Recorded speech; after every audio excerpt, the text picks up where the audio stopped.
Hello, hello, and welcome to our show, Reality versus Reality.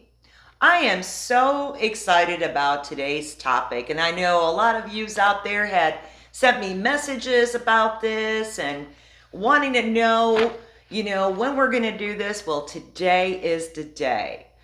Today's topic is how to run a successful flipping furniture business. Yes.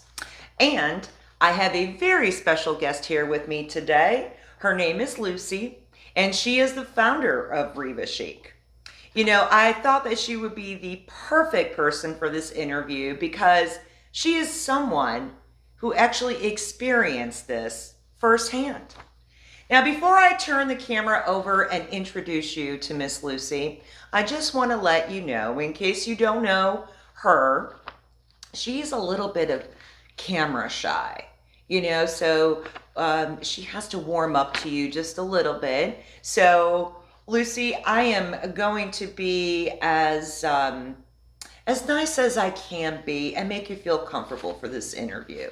So, let me turn the camera on Lucy, and please, everybody, let's welcome Miss Lucy from Riva Chic. Thank you so much for having me on your show. I am so super excited and so honored to be here and that you chose me to do this. So, hi, everybody.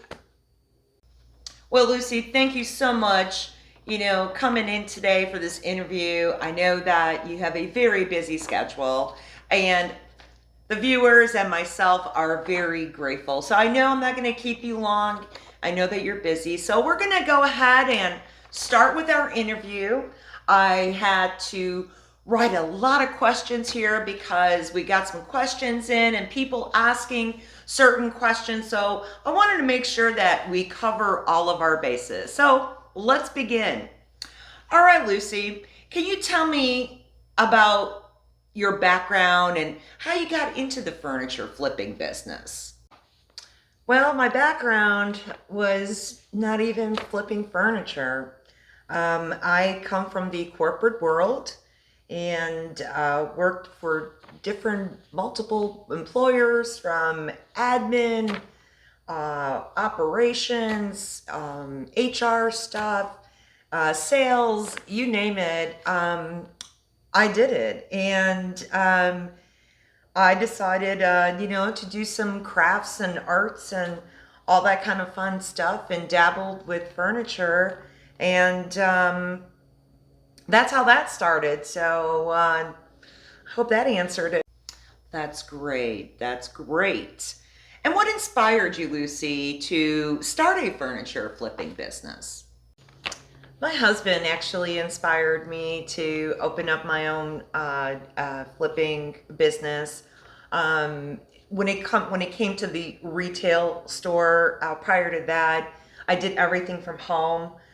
Sold it online, and then I did commission pieces at home. I had a workshop there to do, and it just became great, by doing that. And, with the support of my husband, I got to then open up my dream store, which I had a retail store at that point, which I was able to sell my merchandise, of what I flipped. And that was really, really super exciting.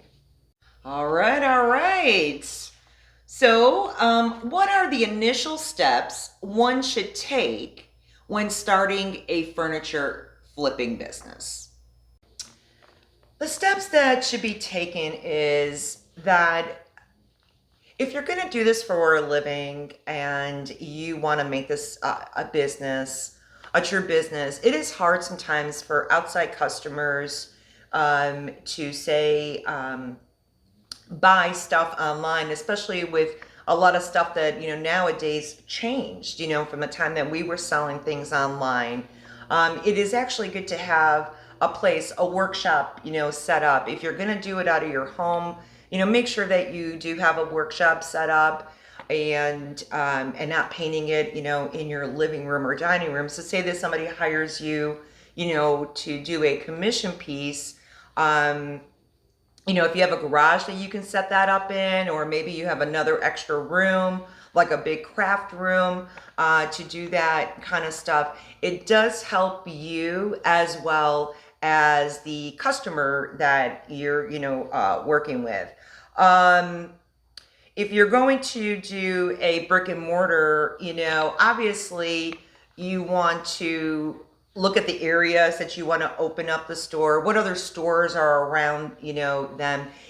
I've always truly believed that, competition didn't matter to me because all businesses are so different and every business has something unique to offer to customers. So I was never really the word I'm going to use, threatened, by that because, a good business person will always refer, if I didn't have a piece, just say, you refer that person over maybe to the store that's 2 blocks down, or maybe one of another town. So you want to, make sure, you pick the right place of, where you want to, have this location at. And it's going to take some time and some research. Now that was some great information, huh, guys? Make sure that you take your notes on this. All right, let's go with the next question here. So what kind of budget did you start with, Lucy? And what are the essential tools and supplies that you need? And I'm pretty sure our audience would like to know that one. My budget varied in different states since I had 3 stores in 3 different states. Obviously, every state's going to be different of, what they charge rent. So always make sure that you have your money for your rent and then your security deposit. And also in the bank, I would still cover at least 3 to 6 more months just in case, you're going to need that. With your tools, make sure that, if you are flipping furniture, you have paint. Make sure you're buying premium products, when it comes to buying paint. You're going to need, sanding machines, air purifier, extractors, all those different tools that can make you successful in flipping furniture. Flipping furniture is not just, a can of, paint and you kind of plaster it on there and then you're done. There is so much to that. You're going to need cleaning supplies. Every little essential little thing that you are going to need, again, to be successful in painting your piece or flipping or even restoring it. Restoration is a little different. Some of us flippers call, we restore or recycle furniture, but restoration is totally a different ball game. So we're talking a little bit more about the painting, aspect and flipping the furniture. Whew, that's a lot of supplies. I don't know if I've ever handled a sander before or any of that equipment that you're talking about. How about you guys, huh?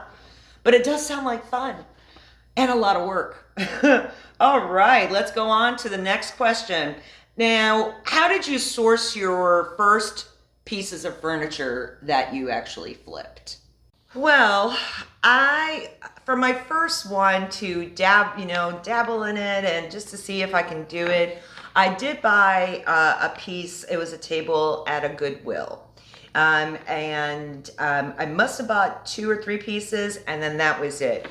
In the beginning, I was buying stuff online on Marketplace and all that stuff. And then I started going to estate sales because they had some really great pieces or bigger pieces that, that I was looking for. But yeah, a lot of us probably start at, the thrift stores, the Goodwill. Not always do they have really great pieces, but they do have some good ones to flip.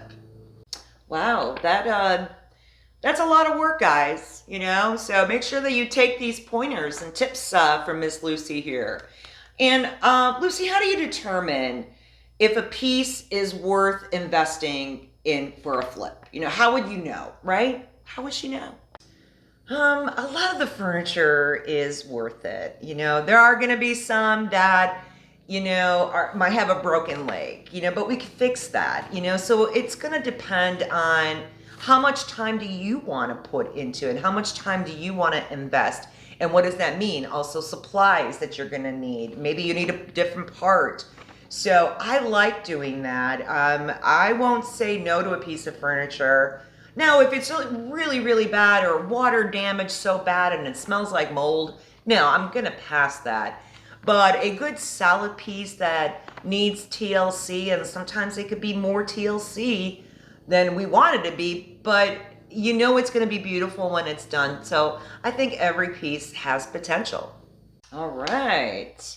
We're doing really good here. And Lucy, how do you decide on the style or the design for each piece? Because you have so many multiple pieces that you're working on or buying. Like, I couldn't even think, if you brought a piece of furniture to me, I don't know about you, but I'm like, would I paint that purple or pink? Like, how do you know that? That's a good question, because I get, my past customers used to ask me that. So this is kind of weird.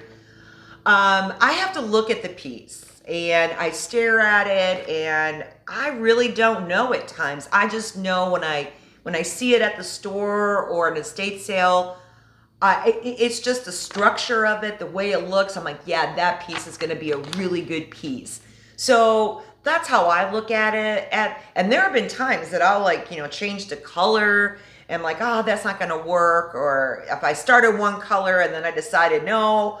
But all that comes, to me. And also too, it depends on what location you're at. So we might see a lot of artists, do a lot of transfers and decoupage and all this kind of stuff, but not every market likes that. And I have to look at it, what sells. What's sold in all 3 states, we're always going to be white colors or the gray colors, a little, distressed.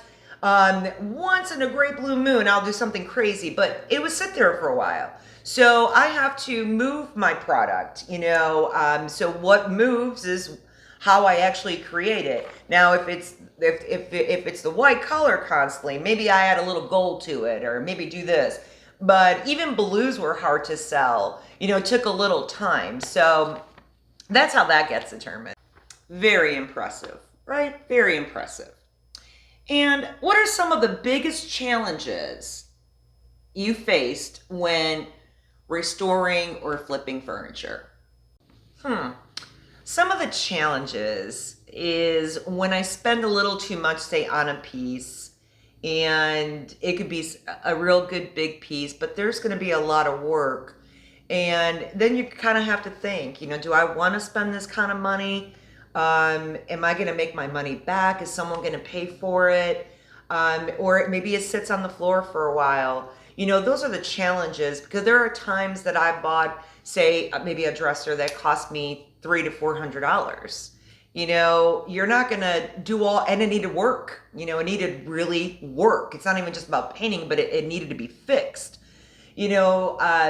I know that some people don't see that part, and it's hard to, understand that. Like, we don't, as flippers, you normally don't get paid enough sometimes for your time, but that is the challenge that I've had. And I had to be really careful with stuff like that, because again, it depends what market I'm in, what state, what city, what are people willing to spend? Are you willing to let it sit there at the store and wait till it sells, because you know what you put in? And then when there's discounts coming, you're like, oh my gosh, I'm making some, but I am not making enough of what I, actually put into the piece. But it all works out. It all evens out, with the other items that you have in the store. But I'm going to say that is actually one of my challenges. Okay, well, we're going to go into the business operations side, okay? All right, Lucy, can you walk us through your typical process from acquiring a piece to actually selling it? What are your steps? Well, my process is, first I purchase the piece, and it could be from an estate sale, an antique dealer. It either gets delivered or we pick it up, bring it to my shop. It has to be kind of inspected, take everything out, clean everything. And, if there has to be work done, that's where you start kind of, doing your work. So it takes days sometimes, especially when pieces have a lot that needs to get done. And then taking a look online, I do sometimes compare of what others has sold it for, and maybe in the different areas, and do a little research. But knowing what products I use, what I did to it, and all that kind of stuff, that also plays a big role. And then also staging it. I think taking the photos and staging it is really important, especially when also comes down to commission pieces. You would like show people the befores and afters. It is hard to show the befores and afters when I was selling furniture at my store because that takes a lot of time. And I just want to get going and start doing multiple pieces at one time, especially when you're trying to get 10, 11, 12 or more pieces a week, onto the floor, so that was sometimes a problem. Okay. And how do you manage your inventory and your workspace? Well, I kind of take a look at, what was sold, during the week, what's coming in, what do I have planned? Do I have any estate sales? And then I had a big work area where when I have new inventory come in, it could be stored, in the back as I go. So it was every week, either once or twice a week, you went shopping, for your goods. Now, if they were being delivered, you have to think, take into account that they might deliver to you 5 days, later. They might deliver it, to you next week. So you always make sure that you kind of have inventory. And if I was low on inventory a little bit, or there's some gaps there, you kind of rearrange the store now, move things around. And then people, if you have customers that came in there regularly, oh, is this new? No, that's been there, for 3 weeks, because you're moving it. And that happens when I know new pieces are going to be coming, or I'm waiting on pieces to be finished. And so I start making spaces, space for them beforehand.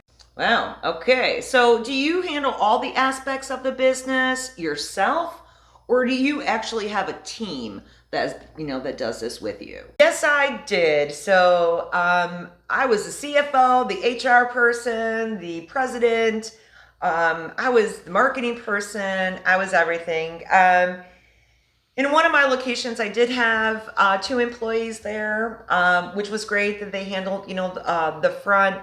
But when it came to, painting and stuff like that from my furniture, that was just me. I was pretty anal about that because when customers came in, that's my name, on the building. And I just, was kind of weird about sharing, that painting aspect of my items. So yes, I did everything. And when it came to social media, and it's a lot of work. I thought painting the furniture side was hard, but doing all of the tools that you need, for your business, and you're doing it yourself, is really, really tough. So your hours don't end at 5 o'clock. You're constantly working. That phone, it's constantly going, or you're answering customers' questions, and 9 p.m. at night, it's shutdown time. But it's funny how that works. I think I work the hardest having my own business versus in any employer that I work for. Even though I was a great worker and a hard worker for all of them, when you have your own and you're doing something that you truly, truly love, I could be doing it for 24 hours a day. All right. So now we're going to get into the marketing and sales aspect. I'm pretty sure we all want to know, since we're interested in opening a flipping furniture business. So Lucy, what are your most effective marketing tools that you used for selling your flipped furniture? So depending again what state, online marketing is the best. Facebook, we're not just talking posting it on your Facebook page, but paying Facebook for advertising, where they kind of distribute that out, and you're doing target marketing, which I found very, very effective. Also, too, when I did have a Riva Chic website, which was just, taken down this past December due to us moving to Texas, and I closed the store. Having a website, to do digital marketing, for that SEO and all that fun stuff, it's a great way. In some areas, like I lived in a small town, newspaper, did it great where they actually brought the newspaper in. So I knew that worked. Another town, I had a store also in the New Orleans area, magazines, certain magazines, if there's a coupon on there, they'll bring that. So you kind of know, that it's working, that it's going to pay for itself. But online marketing, digital marketing is really, really important because it gets your name out there. I, in the beginning, didn't focus a lot on Facebook, just like recently when I opened the store, because again, it takes a lot of time. And especially if you're just starting your business, you really want to focus on that more.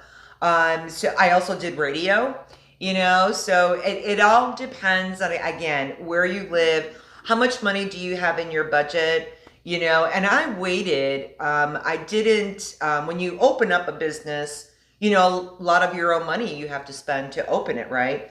So I wanted to wait to spend my money on digital, get my website until Riva Chic started getting actually income in, so I can pay for that. So sometimes I would pay a little extra or spend a little extra that I didn't really want to spend on marketing, but I'm glad I did, because it actually, it did work, and, was able to get my name out there and won a couple awards in one town for the best home decor store. And, so I think it's really important, to brand yourself, out there. Wow, that's awesome. Great news. Great, guys. Take those notes. And Lucy, how did you price your pieces? What factors did you consider? Like, right, guys, like, how would you know what to price the piece? I would like to, know. So can you explain that to us? Well, I price it, of course, you buy a piece and say it's like, $200, just say, and then you kind of calculate of how much product you put in, how much time you spent on it, what else did you do to it, what extra, did you put new hardware on there, did you have to, whatever. I mean, all that plays a big part, of what price you're going to charge. Maybe you did some decals on it, maybe you had to make some molds, all that, so you really don't know until you kind of like finished. I don't price anything out till I'm kind of done. There has been times that I had to price it early if, say, a customer sees me working on something they wanted. That kind of throws you off, because anything can happen, as you're working on something, or especially when you haven't even kind of started it yet, because you don't know, I don't know, a drawer can come off or something like that. But that's how I, do that. Wonderful. So now we're going to go in the financial considerations, okay? Lucy, what are the main costs involved in running a furniture flipping business? The main cost, of course, is buying used furniture. There are folks out there that sell used furniture. They know the flippers exist out there. So the prices, even now today, they're like up there because they know there's a high demand for that. Today's furniture is not built the way it was years ago. And people love old furniture. And that's why it's great to even do commission pieces for customers, because they already have that product, and they can bring it to you, and you can do whatever whatever design they want.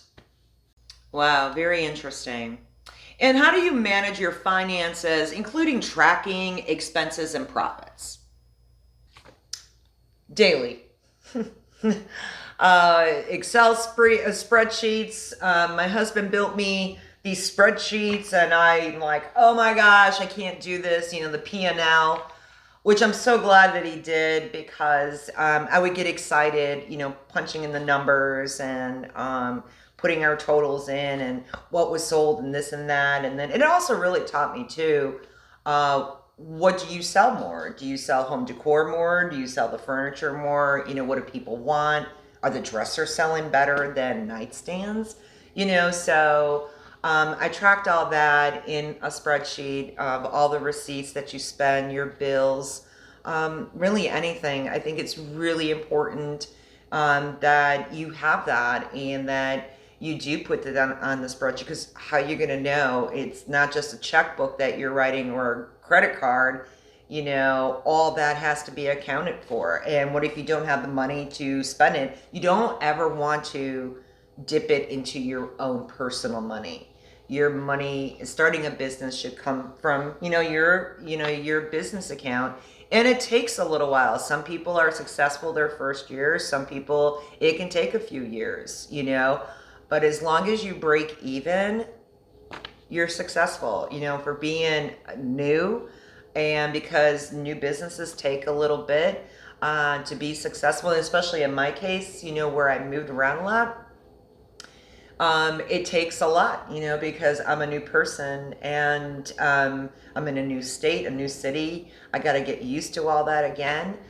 So those are all the things that you have to account for. It's really important to make sure that you have a budget and a budget plan.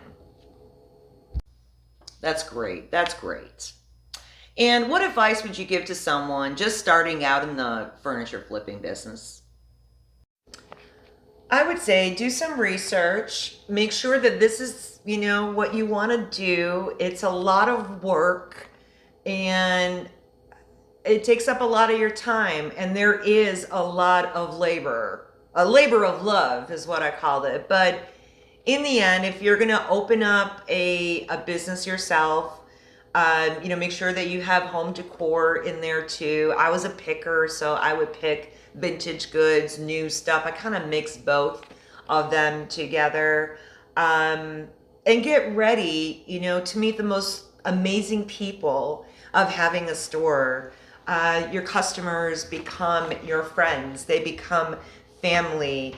And that is, to keep that relationship, and customer service is it was always, even still today, is very important. Because I look at it as, without my customers, Riva Chic wouldn't be Riva Chic or where she is even today. Okay, so that's what I would, look at. And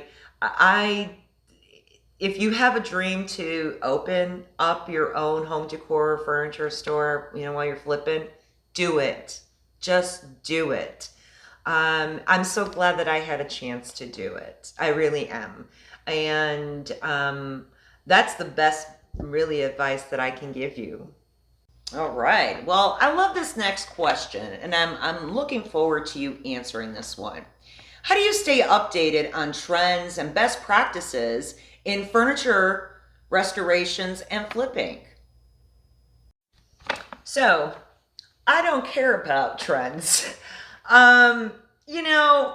Furniture is just like clothing. What makes me really mad about clothes is, all these little bell bottoms I had, or the big, jeans that I used to have, they're all gone. Well, number one, like, they were fit me, but who would have thought they would come back, platform shoes, all that kind of fun stuff. Well, furniture. The one thing that will never die is going to be good quality wood furniture. You're not going to see me going to the big box store where you got to build your furniture, yourself. That is not furniture to me. I want a heavy piece of furniture that's not going to fall apart on me.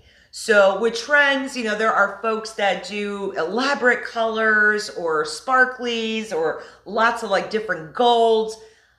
I can care less about that, because it's going to sit in the store unless you have the right clientele, or if they're going to be, hiring you to do a commission, custom piece for them, great. But that is not something I'm going to focus on, to do because that's everybody else is doing it. Be unique, be yourself, do something different. You don't have to follow the trends. You know, make your own trend, you know, or that's how it becomes a trend, you know. So, but, you know, be creative on your stuff too. You know, again, once in a while, throw in a piece that's a little creative. And again, you might not sell it immediately, but you know what? It will sell. It will sell. It's going to take time, but it will sell. The right eye is going to come. But those colors are not for everybody. You know, I like a little dabbling of a little gold, but I'm not into that golds and hot pinks of golds, and that's just not me. And I've never had a customer that asked for that. They're always the neutral colors. Why? Because those pieces are going to be with them forever, for a long time. And what happens to trends? You have that piece, and then what happens to that piece? It's not in style anymore. So that's how I feel about that. This is great, guys. This is great. So now we're almost done with this interview. So we're going to go to your future plans. We would like to know what Lucy has in store for Riva Chic for the future. So Lucy, what are your future plans and goals for the furniture flipping business? Well, my goals and future plans. So my future plans, I am not going to be opening up a retail shop here in Texas. I am going to stay focused on my commission pieces that I do. I have a workshop here at home, and then I can take on these custom orders, as well as I do workshop tutorial videos on my Square site, which I'll give you that, but I'm going to be more focused on the tutorials and staying focused on my commission pieces, and because that's where it all started. And now at this point of my life, at this age, that's what I want to do. Well, that sounds exciting, guys. Doesn't that sound exciting? Going from that retail aspect and now what she's doing, that's phenomenal. I love it. All right, so let's get into some personal insights for our last part of this interview. All right, so Lucy, what do you enjoy the most about flipping furniture? Making it beautiful, giving it that makeover that it deserves. I think once the piece is done, when you put all that love and everything in it and the outcome of it, I think that is my most enjoyable. Or if I'm doing a commission piece and the reaction of the customer, I just truly, truly love. That is the best part of doing this job, you know. And I don't just call it a job. It's more to me than that, and it's in my heart. And trust me, parts of me, you know, does miss the retail side, because like I said, you got to meet really great people and you get to see people on a daily basis, but finishing that product and what it looks like after is like awesome. Love it. Don't you guys just love it? And she kind of warmed up too. Remember, I did tell you she was a little shy, but now we know she's not. All right. Okay, Lucy, so how do you handle the physical demand of the job? I assume that it's a lot of labor. It seems like something I can't even lift weights. So how do you handle something like this? You just do. Your feet hurt. I had to get these special shoes made, you know, for standing. You know, they had like gym shoes, like with cushion, all paint on it. You know, your clothing now becomes, you know, your paint clothes. Your hand gets tired, you know, from painting every day, mostly all day long. The up and down, lifting, moving.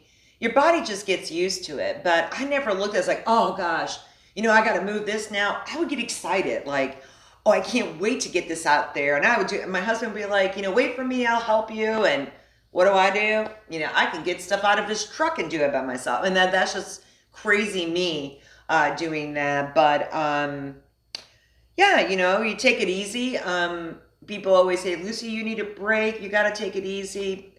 there is no such thing when, you know, you're running your business. Sundays were my only day off. I did at one of the retail stores. I was open on Sundays for a bit, and then when I had my other, I'm like, no Sundays. You know, I needed time for family, for my husband, and for my cockapoo.